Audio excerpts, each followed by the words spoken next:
Welcome back to another episode of I Wish They Knew, a show where we share big ideas that deserve more attention in about the time it takes to enjoy a cup of coffee. I'm Joe Hirsch. Today's wish comes from Judd Kessler. Judd is the inaugural Howard Marks Endowed Professor at the Wharton School, where he's a professor in the Business, Economics, and Public Policy Department. His work and research has appeared all across the popular press. I'm sure you've seen it in publications like the New York Times and Harvard Business Review and other major outlets. And he is the author of a great new book. I really enjoyed this one, Lucky by Design, The Hidden Economics You Need to Get More of What You Want. Judd, welcome to the show. Thanks so much for having me.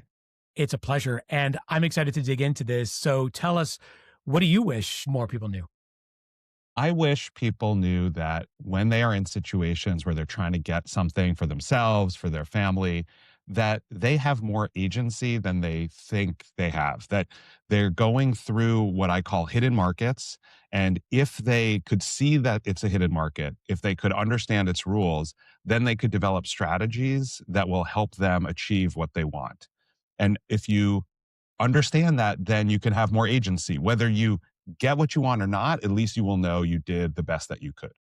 Okay, so the world is not quite as random as we think, and getting what we want requires more strategy than we think.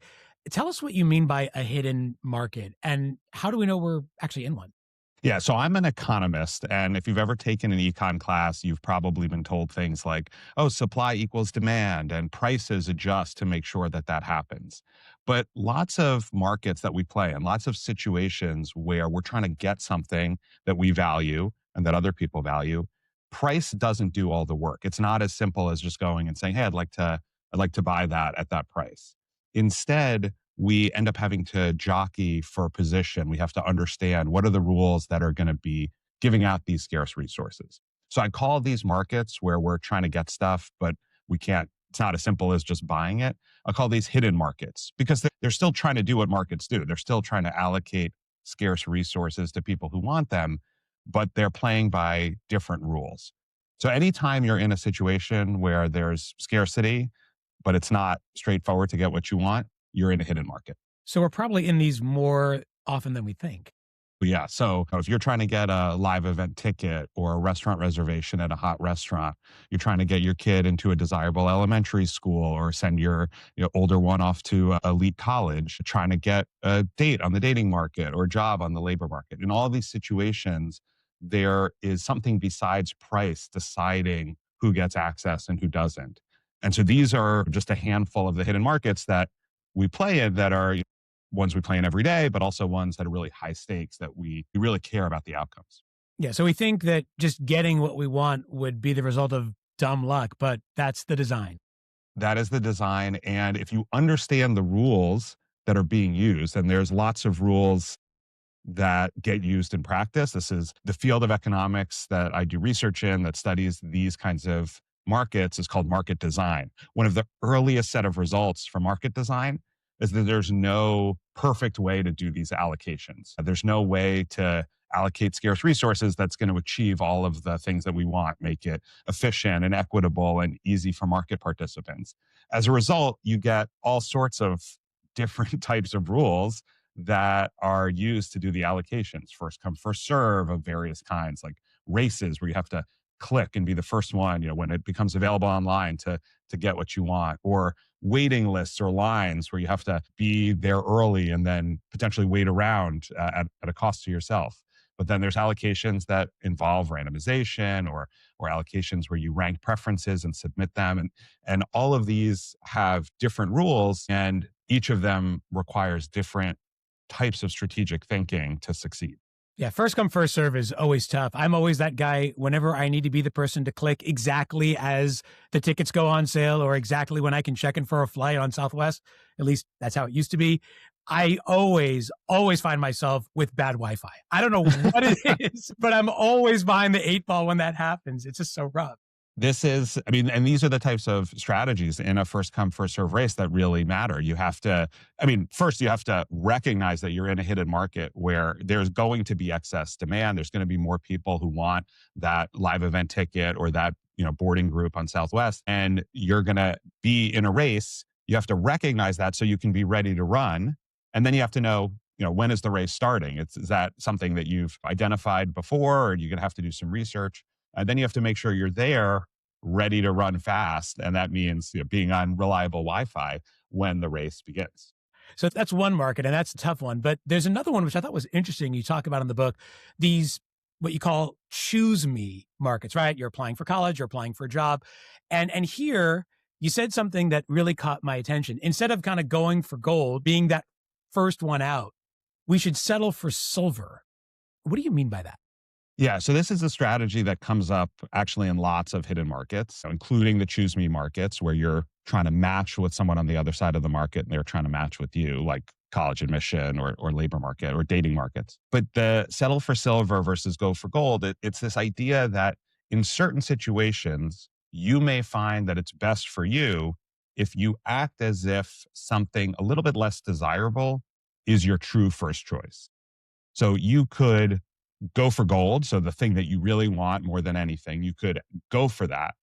And the problem with that in hidden markets is that you're facing a lot of competition from other people who probably have preferences that look a lot like yours. If there's a best job that everybody's going for out of undergrad or, at your stage in the labor market, or if there's a elite private institution that everybody wants to get admitted to, or there's a really desirable restaurant reservation time like 7:30 on a Saturday night, that's going to be a situation where the thing that you want, lots of other people want.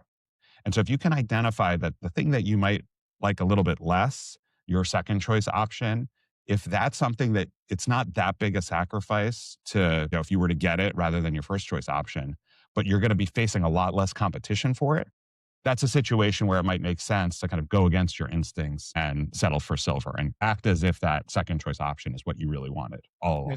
So sort of like lower your preference and raise your odds. Correct. The trade-off is I'm going for something that isn't my absolute first choice, but the chance that I'm getting it, as opposed to what might happen if I fail to get my first choice, fail to get my second choice, right? It could be that I end up without anything. I end up with no reservation at this restaurant, or I end up at my 10th or 12th favorite institution or job. You can see this with college admissions is happening right now. And I use this example for folks with kids who are thinking about where to apply early. Now, early applications, there's different varieties of them, early decision, early action, but the whole idea is that you're picking one place to apply to and either committing to go there or kind of making a strong statement that this is high on your list. Saddling up to this one school. Yeah, saying, hey, you're the one that I'm interested in, kind of more than others. The schools really like this. They like high yield. They like the people who they admit to actually show up, matters for their reputation. And so they won't say this, but if you look at the data, they give you an admissions bump. You're more likely to get in. Researchers have estimated it's worth about 100 SAT points to apply early. So now you're in this situation where there's a chance to apply early to a school. You might go for gold. You might go for the thing you want more than anything at the school that was your real top choice. But if your package isn't quite there, you're not going to be admitted, even if you have that extra bump of applying early. But then you're kind of wasting that one opportunity to apply early. You might be better off looking at your second or third choice school and applying early there, where applying early might actually make the difference. And then you'll get into your second or third choice school instead of getting rejected at your first choice and then getting rejected at your second and third and ending up further down your list.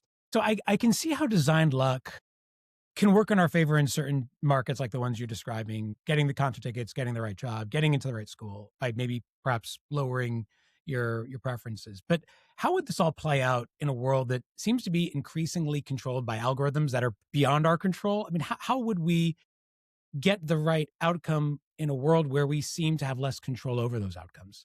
Yeah. So I think, it remains that it depends on specifically the rules that are used in that market. But one of the chapters in my book is about allocations that are done by lottery, where when I started writing the chapter, researching it, I was like, oh man, I'm not going to be able to provide any advice in this chapter because, it's all based on the luck of the draw. But of course, even in those markets, there are ways in which you can do better for yourself. So there's cases where, when you win the lottery, you win multiple item. So you either your whole family wins the diversity visa lottery program and gets to come to the US and maybe get a green card, or you win 2 tickets for the theater production that you want to see. And so in these cases, you can enter yourself, but then also other people in your family or the person you want to go to the show with also enters and doubles your chances. Or maybe the system allows you to enter multiple times with different email addresses or have your friends enter. And if they win, they come down to the theater and pick up the tickets and hand them over to you. There are some algorithms that are lottery based, but reward prior losers. So, if you've lost 9 years in a row, 10th year of the lottery comes around, you get more entries. And then all of a sudden, there's a strategy that develops, which is, hey, as soon as you think you might want to do this, start entering the lottery year after year for whether it's to hunt big game and get a hunting tag, or enter a marathon lottery. And then sometimes when you win a lottery, you can defer for a year. So now all of a sudden, you're entering the lottery this year in the hopes of winning, this year to participate next year. And then if you don't win, you enter again next year. So again, understanding the specific rules of that market and how they're doing their allocation opens up these doors for different strategic plays that actually can increase your chances. Right. So you'd have to be aware of the rules, and you'd have to have a sense of sort of what your desired outcome is to be able to play the way you want. These are the steps. Once you see the rules, I mean, again, this is for markets that you care about. If it's something that you don't really care if you succeed or fail, then it's probably not worth doing the extra research, reading the fine print of how many years could I defer this if I don't win? When should I start entering the London Marathon lottery in order to participate, the year I'm going to go to London? It turns out it matters if you're just a regular person or you're pregnant or planning to be, because if you're pregnant, you get extra years you can defer, right? Like you wouldn't bother to research this if it wasn't important to you. But if it is important to you, understanding all the ways that you can succeed in these markets is worth the time and energy. Okay, so let's maybe switch the lens to the market designers. And I'm thinking about that first come, first serve market you talked about. And I'm never going to be able to click faster than a bot that's trying to snag Eagles tickets for the game that I want to go to and is now going to resell them to me at like 2.5 times the price. What would the ideal market look like? And what could designers be doing differently to actually create that? Yeah. So there is no, silver bullet that's going to solve for every market. But in each market, we can look at it and say, is it serving the needs of the market participants? Is this doing what we want it to do? And a lot of the hidden markets that get used are being used because we decided, either as a seller or as society, that we don't want money to be doing the allocation. If we wanted money to be doing the allocation, then we could just charge very high prices for those Eagles tickets the first time and get the bots and the ticket brokers that use them out of the picture. But one of the strategies that we can apply as market designers or as participants advocating for better markets is look at that particular market and say, okay, what is the solution to this particular market? So for live event tickets, for example, we don't like this outcome of the folks who've programmed the fastest bots buying up all the desirable tickets and then reselling them. So what do we need to do instead? Well, one thing is we probably have to put names on tickets so that when you buy a ticket, you can't then turn around and sell it to somebody else because it has your name on it. It's kind of switching the regime from this is property that I can sell to this is a contract like the one you have with Southwest when you buy your ticket. But if you can't use it, you have to return it to the airline and they can resell it at whatever price they want. So that's one part of the solution. But the other part is getting rid of first come, first serve, because as long as you have first come, first serve, you're going to end up with folks who've programmed the fastest bots being able to claim things. And even if there's names on tickets, right, there'll just be a service that I can pay hundreds of dollars for where I hand my Ticketmaster account over to the folks who've programmed the fastest bots and they'll buy the Eagles tickets from me. They'll still charge me the same 2.5x for the tickets. They'll just manage it in some other way. So if we get rid of first come, first serve, moves towards something more like a lottery, then we're going to end up with a situation where the bots no longer have that advantage. This book ultimately is about the agency that we have to change our outcomes by design. And one of the areas that we can do that in, you mentioned in the book, is controlling our time and our resources. Can you just say a little more about ways we might be more mindful about that? Yeah. So this is by the end of the book, the hope is you've developed an intuition for how these markets work and how to succeed in them as a market participant. But I described a hidden market as a situation where you have a scarce resource, you're allocating it, and you're not relying exclusively on prices. That describes our time and attention and lots of our, both mental and often physical or financial resources. And so the thing I want to leave the reader with is to recognize that you can do better in how you allocate those scarce resources, the ones you control, just often by just being more thoughtful in whether the way that you've designed how you respond to emails, which meetings you put on your calendar, how do you dole responsibilities and resources within your households, right? Just by being more thoughtful about whether they are achieving your goals. Are you giving your time and attention to the folks who get the most value out of it?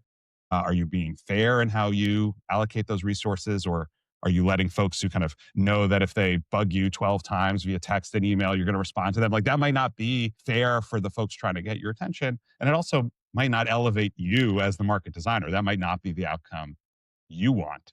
And so just thinking more critically about the way that we do our allocations, I think can make things better, not just for the folks who rely on us, but make things better for us as well. The book is Lucky by Design, and the author, and I feel pretty lucky that we had this conversation today, by design, is Judd Kessler. Judd, thanks for sharing your wish with us today. Thanks so much for letting me.